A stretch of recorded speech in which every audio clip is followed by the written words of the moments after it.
Beastars is a drama manga about anthropomorphic animals living in a chaotic society. There is one character in it that essentially ruins the narrative by reducing it to one-dimensional edgelord cringe. Let's talk about it. I read this manga all the way through a while back, so I never bothered watching the anime. I'm hoping that they make some changes in the anime in comparison to what happened here because, good grief, the tail end of this manga trips over itself pretty miserably. Beastars has many things to keep its reader invested. One of the strongest, if not the primary appeal of this comic's narrative, in my opinion, is character-based nuances and complexities involving their species and how it affects their lives and mentalities, as they struggle to live in the crazy world that they live in. Well, until we reach around the third half of this comic, where one character is introduced that basically breaks all of those necessary nuances that all characters have, acts like an out-of-place one-dimensional edgy fanfiction self-insert, constantly changes his motivations for acting the way he is, and is generally just an unbearable character to witness whenever he is on screen. So yeah, this is friggin' Melon.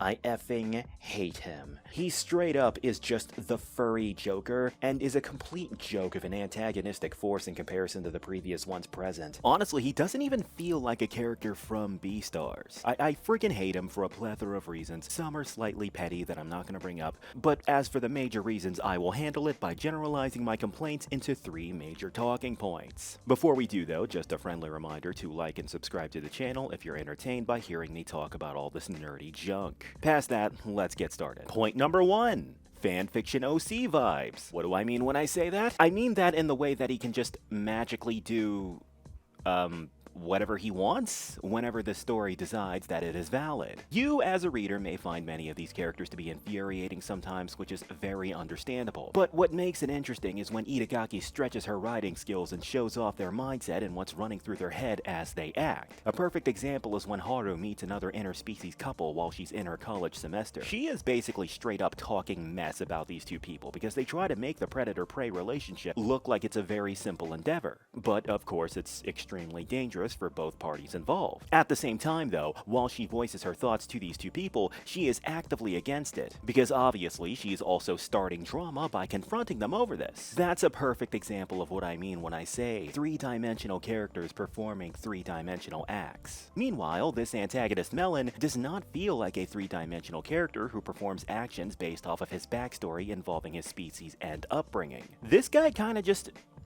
does whatever he wants, regardless of whether or not it makes sense. When I say that, I mean 2 different things. I mean that 1, his actions are all over the place because it's using the oh ho ho I'm crazy excuse, and 2, this excuse basically renders him the ability to do and be whatever the heck he pleases at any random point in the story. There are many good examples of this in the manga, such as he is randomly the leader of the Shishigumi.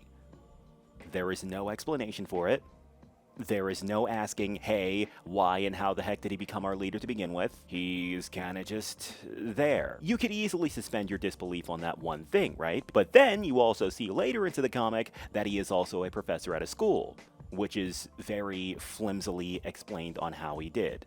And to follow up on that, his initial introduction into the comic to begin with is him being a therapist for an elephant. And once again, there is absolutely no elaboration on how the heck he managed to do that. Like, the guy's just all over the place whenever he wants, whenever the plot decides, oh hey, he's here now. This is what I mean when I say that this character doesn't even feel like a character from Beastars. He never performs any actions based off of his species-based mindset or societal upbringing like literally everyone else does in the comic. He just does obnoxious hot topic edgelord BS for no reason other than simply for the sake of cheap shock fuel. And as a result, he just feels like a random self-insert Mary Sue haphazardly shoehorned into the comic simply because a random immature fan wanted to. Worse yet, it reduces the narrative from a complex drama about how these characters behave based off their species and upbringing to a really lame one-dimensional crime action shtick, showing off how Legoshi is this epic superhero and Melon is so evil and unlikable, bro. Man, I hate this guy. It's such a pitiful downgrade from everything up to this point. I absolutely detest using blanket insults like cringe, but it's really hard to describe this as anything else. This leads me to reason number 2 on my list. Motives.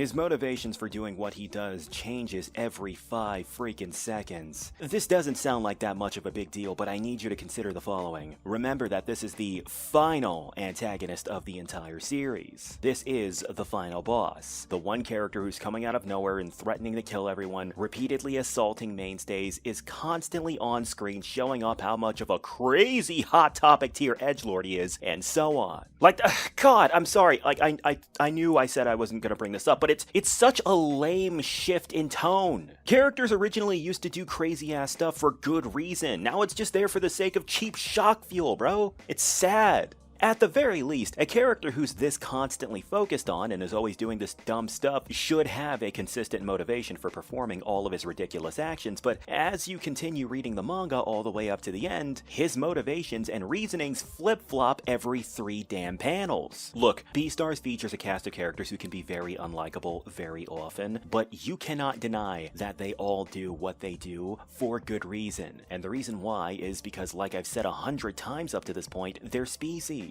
That is every character's motive. The ultimate reason why these people all do and act the way that they do. That's why Legoshi is such a beta male weirdo. That's why Lewis is such an insecure douchebag. That's why Haru is such a sperm dumpster. You get my point. You do not have to like these characters, but you should understand why they all do what they do. That's what makes the characters so entertaining. And honestly, that's the primary reason why I think Beastars is one of the best and most unique manga there is. Meanwhile, with this effing block of wood doused with monster energy drink and teenage angst, his motives for being crazy or whatever change every 3 chapters. First, the reason why is because his crossbreed genetics made him a societal outcast. Then the reason why is because lame-ass evil plans to tear society apart due to his poor childhood. Then the reason why is because carnivore viva la revolution. Then the reason why is because he got violated by his mom. Then the reason why is because, quoting his words, he is the embodiment of this world's hate. You want to know a fun fact? I'm actually being nice about all of these things that I've brought up. There's even more things he says that entirely contradicts his reasonings for doing what he does. You see why I call this guy an out-of-place fanfiction character now? As for my final reason on the list, point number 3,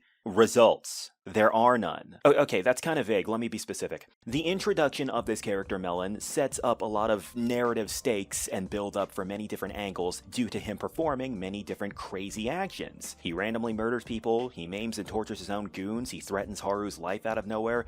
The list goes on, and that's only like half the list. And after all of these things, there are essentially no consequences or results for any of these actions. The dude presents non-stop build-up for so many new things with absolutely no payoff to what he's done. Like, boys, I cannot stress this enough. I'm not going to show you the chapters page from page, but I promise you, the amount of comic-based screen time this guy gets is beyond OD. And what's worse is that after he is defeated, he's essentially written out of the narrative entirely, like his presence didn't even matter to begin with. All of this build-up that this character presents with absolutely no payoff, and ultimately ending up not feeling like the final antagonist, and more like one of those pointless Skyrim side quests or something. You know what I'm saying? All of the character and personality-based narrative payoff that this character is putting on display is essentially tossed aside like a used condom. And remember, character and personality-based narrative payoff is one of the biggest things Haru Itagaki always focuses on when she makes her manga. You know, when she isn't busy trying to weird out her readers with really cheap shock fuel. Oh my god, I gotta look at your vagina because that means you're gonna taste better when I eat you, lol. Like, but yeah, the fact that this one character just shows up, takes all of the screen time in this comic, has no effect on the comic after all of his behaviors, then is kind of just tossed aside without a word. Yeah, this is bad, and dumb, and lazy. His character sucks.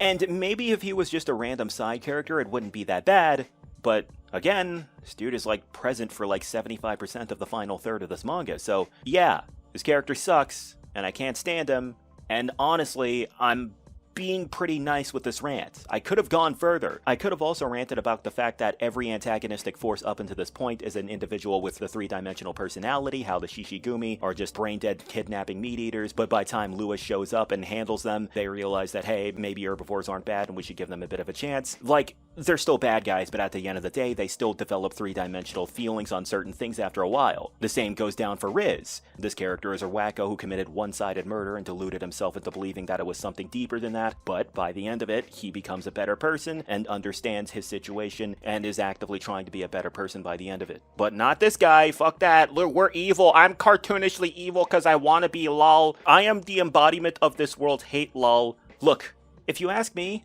I personally believe that the entire wrap-up of the Beastars manga kinda turned into junk after a while.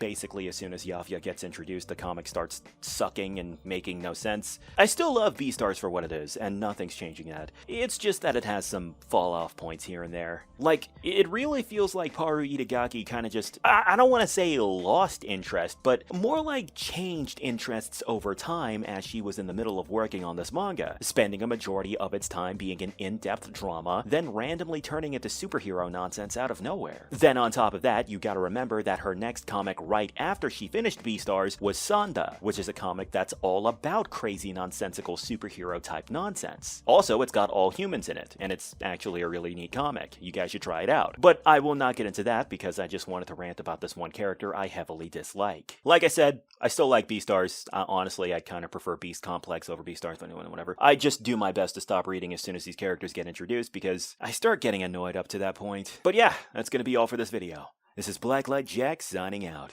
You guys have a good one.